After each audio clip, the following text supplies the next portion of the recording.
Paano ba ginagawa ang pop-up invitation tulad nito?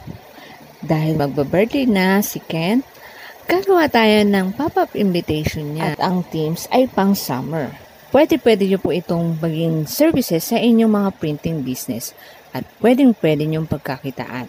Paano ito ginagawa? Alamin nyo lang sa aking video and don't forget to subscribe.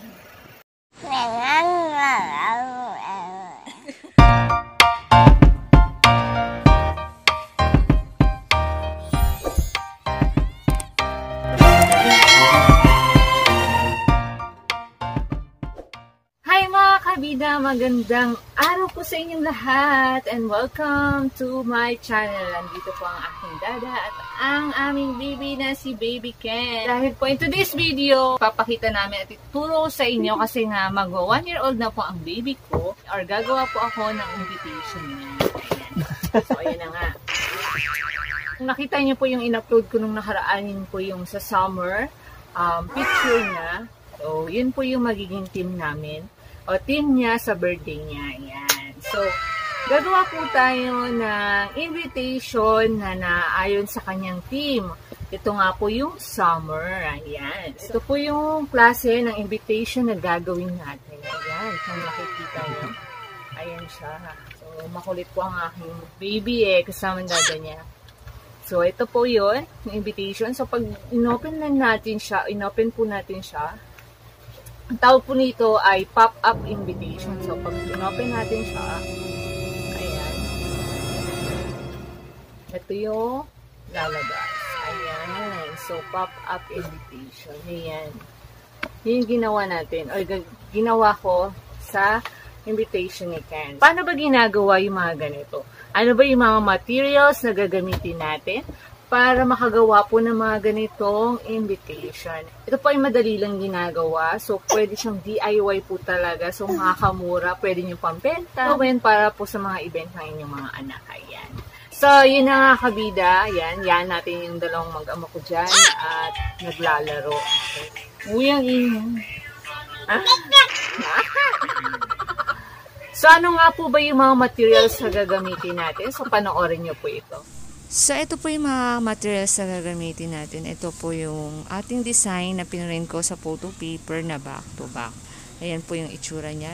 Then, meron pa po siyang exist. Yan, pinrint ko naman ng pop-up na picture. Ayan, so, ikakat lang po natin siya. So, ikakat ko lang siya at makikita nyo po yung back to back na print niya.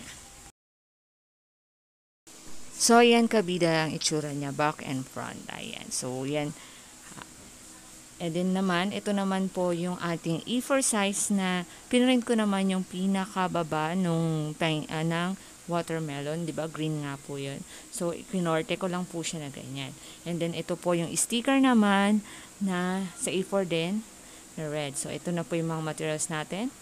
Ayan, yung sticker, yung ating design, yung ating design na back-to-back po yan na inano ko na sa gitna. And then, itong ating pop-up picture. Yan. And then po, itong double-sided tape, ribbon, and gunting. Start na po tayo. So, yun na nga yung mga materials na gagamitin natin. So, ito nga po yung ating design. So, ito nga po yung back and front print. So, ang gagamitin mo dito ay pwede po yung photo paper na back-to-back yung print niya. Yung iba kasi medyo nahihirapan sa pag-print ng ganon. So, mahirap naman po talaga kasi minsan po may hindi siya tugma sa front at sa back. So, pwede nyo namang gamitin na halimbawa yung front, diba? Tapos yung back, pwede nyo namang sticker na lang o kaya po bond paper. Tapos, idikit nyo na lang. So, pwedeng ganun. Pero ako kasi ginamit ko is back and front na photo paper or back-to-back photo paper. Tapos, pinrint ko siya. Ayan. Gusto nyo po malaman kung paano mag-print ng back-to-back. Meron po akong video. Explore nyo lang po yung mga videos ko. Ayan. Dito na rin po nakasulat yung mga details. Next natin, syempre, yung pop-up picture na gagamitin natin. So, ito po, tutupi lang natin siya. Yung ilalagay natin dito. Yan, yung nakaganyan. So, ang gagamitin natin para magdikit nito ay ang double-sided tape. Yan, kukuha lang tayo ng double-sided tape na hanggang dito po sa may pinakababa niya. And then, didikit lang po natin siya dito. Inaalisin lang natin. Ngayon, itong pinaka-design natin, lalagay na natin. Ganyan siya. So, para kapag tinupi nyo siya, ayan, nagpa-pop up. Kailangan kung halimbawa pag ganyan, tinupi nyo, lalagyan nyo siya dito sa pinaka-back ng papel. Yung pinagtabasan nyo na lang din siguro. Tulad nito.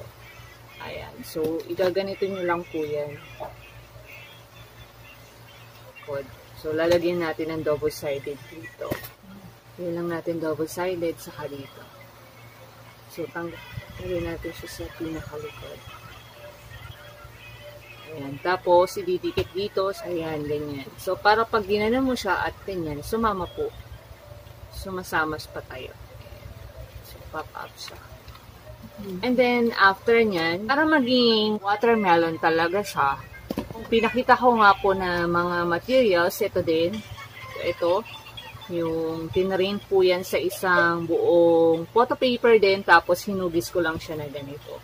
So, yung template niya na ganito, pinagkakat-kat ko lang ganyan. So, parang naging pakwan na talaga siya. So, ikakabit po natin ito gamit ang sticker na to. Ayan. So, ito po yung pinrip naman sa isang A4 na sticker. So, lahat po yun is kulay red, yung pinagka-print ko, then kinat ko lang po siya pahaba. Ayan. So, parang ito yung magiging scotch tape or pinakadikit para po dito. So, magdikit sila. Kasi kung halimbawa scotch tape kasi, so puti siya mahalata, pangit. So, ito po parang design na rin niya. Ayan. So, gagawin natin, alisin ko lang to. Then, didikit ko siya dito. So, siyang ganyan.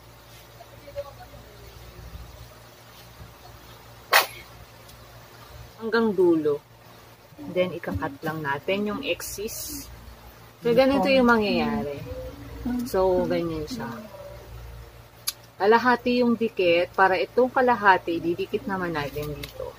So, yan. Mangyayari ganito. Ito po yung pagdikit.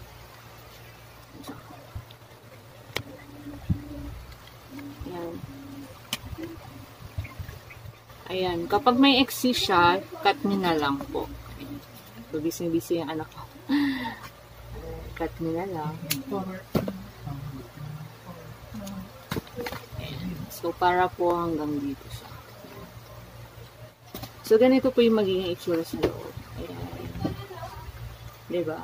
Kulay red. So, kung scotch tape po kasi gagamitin natin dyan, mahahalata. So, pangit. At least ito, kahit ganyan siya, kulay red naman. Ayan. So, ganyan yung itsura niya. And then, next natin, para syempre maging maganda rin at presentable tong ating invitation, lalagyan natin siya dito ng butas. Dalawa. So, kung may mga pambutas kayo, ayan, PVC na pambutas, pwede. Or yung puncher, pwede din. So, bubutasan natin siya sa gitna. Ayan. So, ito yung butas na isa. And then, dito din, bubutasan natin. So, gitna lang din natin.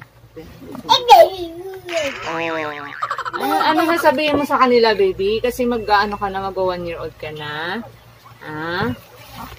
Punta po daw kayo, yung mga naiimbitahan.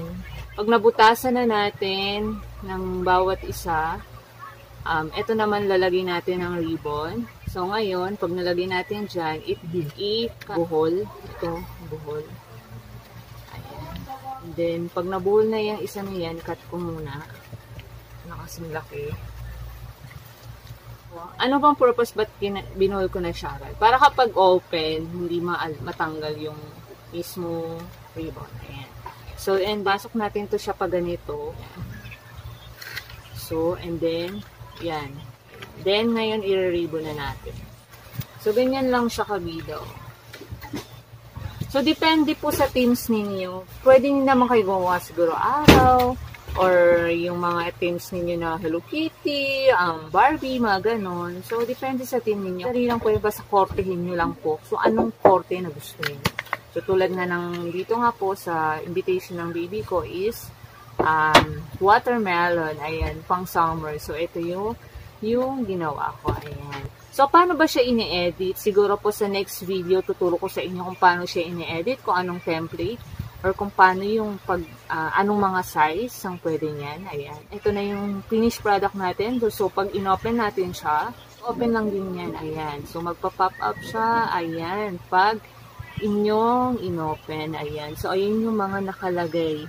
Ayan. Simple lang siya, magagawa niyo po ito. Lalo na po kung marunong naman kayong mag-edit, dali lang pong gawin yan. Ayan. Tapos, ano pa siya, affordable pa, and then yun, effort lang talaga din. So, yan, kung may printing business ka, pwede nyo rin po itong pagkakitaan. So, ito na ngayon, yung mga finished product na nagawa namin, o nagawa ko, ito po. Ayan. So, ang dami ko na watermelon. Ayan, watermelon. Ayan, itsura niya. O, diba? Ang gaganda. Ayan, yung itsura niya. Ang ganda, diba? So, simple lang siya, pero ang ganda, ang ano niya, parang ang disente niya tingnan. Pang summer po talaga siya. Ayan. So, mga kabida, hanggang dito na lang po ang aking video. May sasabi niya. Pumunta kayo sa birthday ni Bebe. Yun. Pumunta daw po kayo at nanyan po namin ang aming mga friendship dyan. Mga kapitbahay namin na pumunta po. Birthday ng baby namin sa May 10. Ayan. Ito na nga po. Sana po na-inspire po kayo sa paggawa po ng aming ng invitation ng aming baby. Ayan. Ano sabihin mo sa kanila? Punta, dali. Punta ka mo.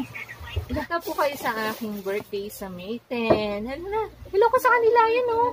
Yan ako busy po itong Bye-bye! Babay na tayo. Babay na. So mga kabidang, ganito na lang po ang aming video. Sana po may natutunan po kayo sa aming vlog o sa aking vlog. Ayan, sa aking tutorial vlog.